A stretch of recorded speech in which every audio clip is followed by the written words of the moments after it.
মাধ্যমিক পাশের পর আমার ফুপু আমার জন্য একটা সম্বন্ধ নিয়ে এসেছে। ছেলে আর্মি অফিসার। আমার বাবা খুব বেশি ইনকোয়ারি না করেই ভেবেছে হয়তো ভালোই হবে, যেহেতু আমার আপন ফুপু সম্বন্ধটা নিয়ে এসেছে। পরিবারের একমাত্র ছেলে দেখে সেই আর্মি অফিসারের সাথে আমার বাবা আমাকে বিয়ে দিয়ে দেয়। আমার বয়স ছিল তখন মাত্র ১৬ বছর। আমি ভালো মন্দ খুব বেশি বুঝতাম না। তবুও আমার বাবা আমাকে জিজ্ঞেস করেছিল আমার এই বিয়েতে সম্মতি আছে কিনা। আমি কোনো কিছু না ভেবেই বাবাকে বলেছিলাম, তোমরা যেটা ভালো মনে করো সেটাই করো। বিয়ের ১ মাস পরেই শুরু হয় আমার উপরে অমানবিক অত্যাচার। একটা আর্মি পারসন যে এভাবে একটা মানুষের উপরে ফিজিক্যালি মেন্টালি টর্চার করতে পারে, যেটা আপনারা না দেখলে কখনোই বিশ্বাস করবেন না। বাবা মায়ের কাছেও ছোটবেলা থেকে আমি এত মার খাইনি যতটা মার আমি আমার হাজবেন্ডের খেয়েছি। বিয়ের পরে আমার হাজবেন্ড বলতেন আমাকে নাকি তার পছন্দ না, তার বাবা মা জোর করে আমার সাথে তাকে বিয়ে দিয়েছিল।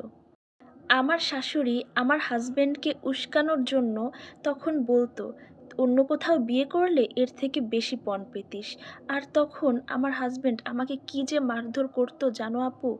আর সুযোগ পেলেই তারা আমার খাবার বন্ধ করে দিত। আমার বাবা আমাকে লুকিয়ে টাকা দিয়ে আসতো। এমনও অনেক দিন গেছে আমার খাবার বন্ধ করে দিয়েছে। আমি ক্ষুধার জ্বালা সহ্য করতে না পেরে হোটেলে গিয়ে খেয়ে আসতাম।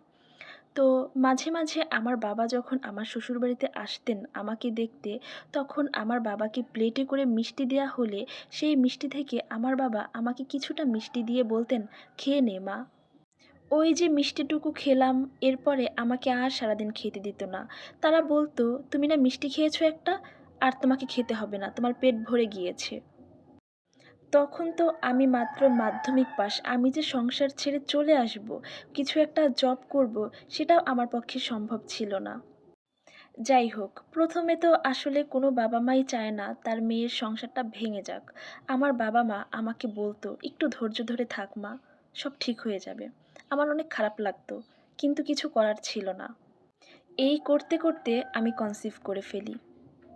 যখন আমার মেয়ের বয়স ৯ মাস, ও আমার পেটে, তখন আমি আমার বাবার বাড়িতে চলে আসি। আলহামদুলিল্লাহ এখন আমার মেয়ে ওর নানা-নানির কাছে থেকেই পড়াশোনা করছে।